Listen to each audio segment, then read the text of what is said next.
আসসালামু আলাইকুম, প্রত্যেককে স্বাগত জানাচ্ছি আজকের ক্লাসে। আজকে আমরা কথা বলবো ক্যালকুলেটরের সাহায্যে কিভাবে ত্রিকোণমিতির এমসিকিউগুলো খুব সহজ ট্রিক্স এবং টেকনিকের সাহায্যে সমাধান করা যায় এটা নিয়ে। তো এখন আমরা প্রথম অঙ্কটি আগে করে নিই। সাইন থিটা ইকুয়াল √3/2 হলে থিটা এর মান কত? এটা দেখো দিনাজপুর বোর্ড 2016 সালে এসেছিল। তো এই অঙ্কটি করার জন্য আমরা যেটা করব, প্রথমে ক্যালকুলেটর অন করে নেব। অনে প্রেস করব, প্রেস করার পরে সাইন থিটা উঠাবো। তো এই জন্য আমরা প্রথমে সাইনে প্রেস করব, প্রেস করার পরে থিটা উঠাবো। তো আমরা থিটার পরিবর্তে জাস্ট এ উঠাবো। এ ওঠার জন্য আমরা যেটা করব, আলফা চাপবো। আলফা প্রেস করার পরে আমরা জাস্ট মাইনাসে প্রেস করব, আমাদের এ উঠে গেল। এখন আমরা যেটা করব সেটা হচ্ছে আমরা ইকুয়ালে প্রেস করব। ইকুয়াল ওঠার জন্য আলফা চেপে ক্যাল চাপবো। কী বললাম? আলফা চেপে ক্যাল চাপবো। তাহলে আলফা চেপে কী চাপলাম? ক্যালক।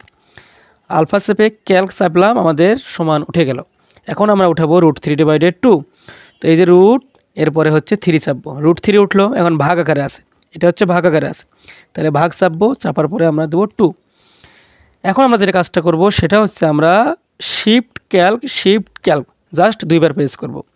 2বার প্রেস করার পরে দেখো এ ইকুয়াল এখানে নিচে কত আছে? 60 আছে না? অবশ্যই আছে।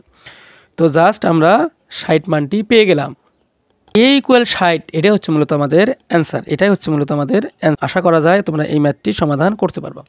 খেয়াল করো, 1 নম্বর ম্যাথটি আরও খুব সহজে করা যায়। কেমন করে? সাইন থিটায় আছে এখানে, তাহলে আমরা সাইনটাকে যদি পক্ষান্তর, সেক্ষেত্রে ভাগ হয়। তো ভাগের পরিবর্তে আমরা কি লিখতে পারি? ইনভার্স লিখতে পারি। তো আমাদের তো থিটার মান চেয়েছে, তো আমরা এই জন্য মূলত কি করব সেটা হচ্ছে আমরা এই যে শিফট বাটনটি চাপবো, চাপার পরে এই সাইনে প্রেস করব। সাইনে প্রেস করলে আমাদের দেখো সাইন ইনভার্স আসে। তো এখন আমরা জাস্ট ব্র্যাকেটে প্রেস করব। প্রথম ব্র্যাকেট যা আছে এটা শুরুতে এখানে এই বাটনটি প্রেস করব, আমাদের ব্র্যাকেটটি এখানে উঠে গেছে দেখো। এরপরে কত আছে?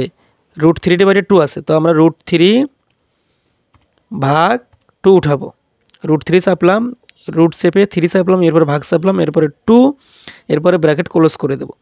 ব্র্যাকেট ক্লোজ করে দিয়ে এখানে চেপে ব্র্যাকেট ক্লোজ করে দেওয়ার পরে আমরা জাস্ট সমান চিহ্নে প্রেস করে দেবো। সমান চিহ্নে প্রেস করে দেওয়ার পরে দেখো মানটি এসে গেল, এটা হচ্ছে 60।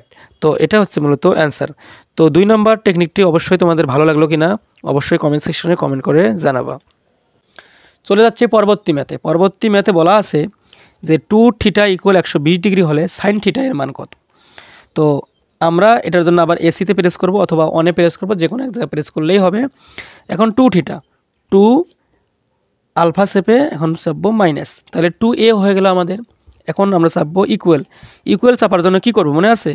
আলফা চেপে ক্যালক চাপবো, আমাদের 2a সমান চিহ্ন বসানোর কাজটি শেষ। এখন আমরা উঠাবো 120 ডিগ্রি। তো 120 ডিগ্রি উঠানোর জন্য যেটা করব 120 ডিগ্রি দিতে হবে না তোমাকে, জাস্ট 120 আমরা দিয়ে দিলাম। দেওয়ার পরে আমরা যেটা করব সোজাসুজি আমরা জাস্ট কি করব, শিফট ক্যালক 2বার প্রেস করবো আগের মতো।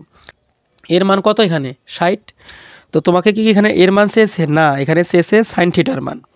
তো আমরা জাস্ট কি করব, এটার জন্য আমরা জাস্ট সাইনে প্রেস করব।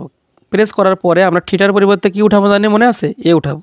জাস্ট আমরা এখন এই আলফা চেপে মাইনাস প্রেস করব। আলফা চেপে মাইনাসে প্রেস করলে আমাদের এ উঠে যাবে। দেখো আমাদের এ এসেছে এখানে।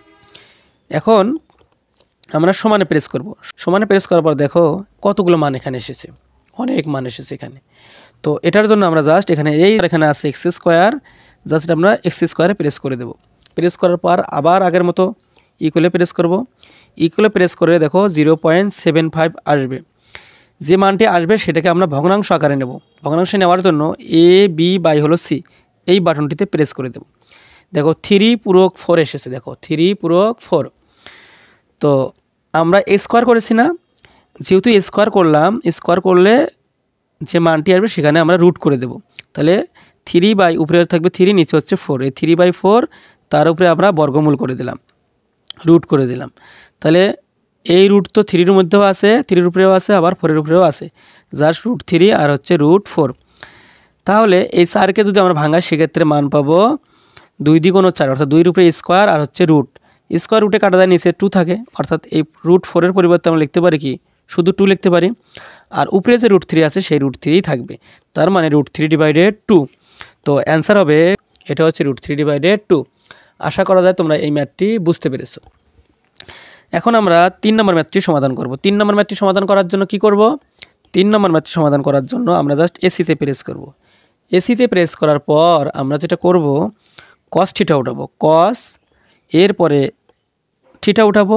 তো থিটাটা উঠাবো না, উঠাবো কি এ উঠানোর জন্য যেটা করব, আলফা চেপে আমরা জাস্ট মাইনাসে প্রেস করব। এ উঠলো, এখন আমরা কি উঠাবো? সমান চিহ্ন উঠাবো। এর জন্য আলফা চেপে ক্যালক, আমাদের সমান চিহ্ন উঠানোর কাজটি শেষ। এখন আমরা উঠাবো হচ্ছে কি 1/2, তাহলে 1/2 চাপো তুমি, হয়ে গেল। এখন আমরা কি করব? এখন আমরা tan থিটার মানটা বের করব। এটার জন্য আমরা কি করব, সেটা হচ্ছে শিফট ক্যালক দুইবার প্রেস করব। দুইবার প্রেস করার পর দেখো এর সমান 60 এসেছে। যেহেতু এর মানটি 60 এসেছে, আমাকে এর মান চেয়েছে না, tan থিটার মান চেয়েছে। তো আমরা যেটা করব, tan এ প্রেস করব। tan এ প্রেস করার পর আমরা প্রেস করব আলফা মাইনাস, তাহলে tan এ এসে গেল আমাদের। এখন আমরা এখানে সমানে প্রেস করব। সমানে প্রেস করার পর দেখো কতগুলো মান এসেছে এখানে।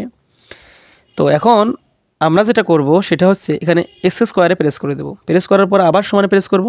প্রেস করার পরে দেখো 3 এসেছে।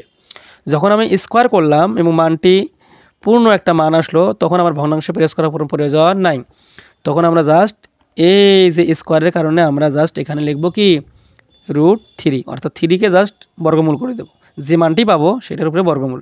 যেহেতু 3 পেয়েছে, 3-এর উপরে বর্গমূল, তার মানে হচ্ছে √3। এই √3 হচ্ছে আমাদের 3 নম্বর ম্যাথটির অ্যান্সার, অর্থাৎ খ হচ্ছে সেক্ষেত্রে অ্যান্সার। আশা করা যায় তুমি এটা বুঝতে পেরেছো। এখন আমরা 4 নম্বর ম্যাথটি সমাধান করাবো। 4 নম্বর ম্যাথটি সমাধান করার জন্য আবার এসিতে অথবা অনে প্রেস করব। tan থিটা উঠাবো। tan থিটা উঠানোর জন্য tan আলফা মাইনাস চাপবো, tan এ হয়ে গেলে এখন আমরা উঠাবো ইকুয়াল আলফা ক্যালক, সমান চিহ্ন উঠে গেল আমাদের। আলফা ক্যালক চাপলে সমান চিহ্ন উঠে যায়। এখন আমরা উঠাবো 3/4, তাহলে 3/4। এখন আমরা আবার কি করব, শিফট ক্যালক কয়বার চাপবো? দুইবার। শিফট ক্যালক দুইবার প্রেস করলাম। প্রেস করার পরে একটু ওয়েট করতে হবে আমাদের। ওয়েট করার পরে দেখো ইকুয়াল অনেক মান এসেছে এখানে।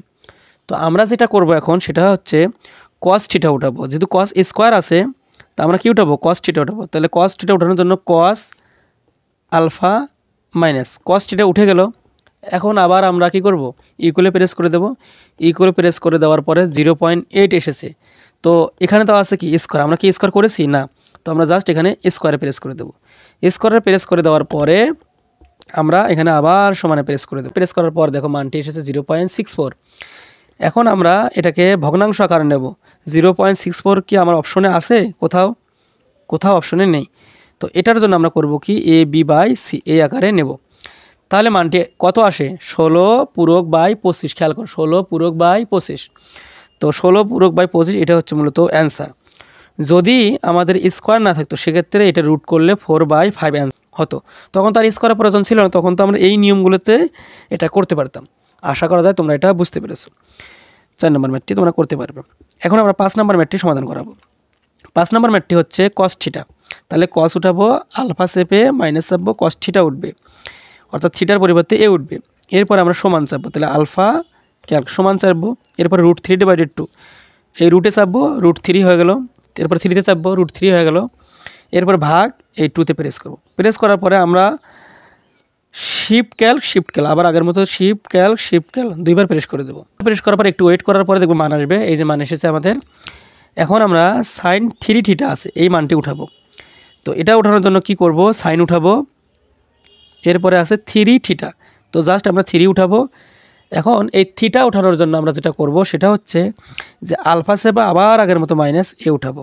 আমাদের কাজটি শেষ। এখন আমরা জাস্ট সমানে প্রেস করে দেবো। মানটি কত আসছে এখানে? মানটি এসেছে হচ্ছে 1 হচ্ছে আমাদের অ্যান্সার। আশা করা যায় তোমরা এটা বুঝতে পেরেছো। এই 5 নম্বর ম্যাথটি উচ্চতর গণিতের বরিশাল বোর্ড 2016 সালে এসেছিল। এই ম্যাথটি উচ্চতর গণিতের। আর বাকি যে ম্যাথগুলো আছে এটা কোনো না কোনো বোর্ডে এসেছিল সাধারণ গণিতের ম্যাথ। তো তোমরা যদি আরও জটিল ম্যাথের সহজ সমাধান চাও, ক্যালকুলেটরের সাহায্যে কীভাবে সমাধান করতে হয় এগুলোর, সেক্ষেত্রে অবশ্যই তোমরা কমেন্ট সেকশনে কমেন্ট করে জানাও যে পার্ট 2 চাই, ত্রিকোণমিতির পার্ট 2 চাই। এরকম করে লিখে অবশ্যই তোমরা কমেন্ট সেকশনে কমেন্ট করে দ্রুত জানাও। আর অবশ্যই কোন সাবজেক্টের ক্লাস চাও নিয়ে কমেন্ট সেকশনে দ্রুত পাঠিয়ে দাও। তো সকলকে ধন্যবাদ জানিয়ে আজকের মতো এখানেই শেষ করছি। আসসালামু আলাইকুম।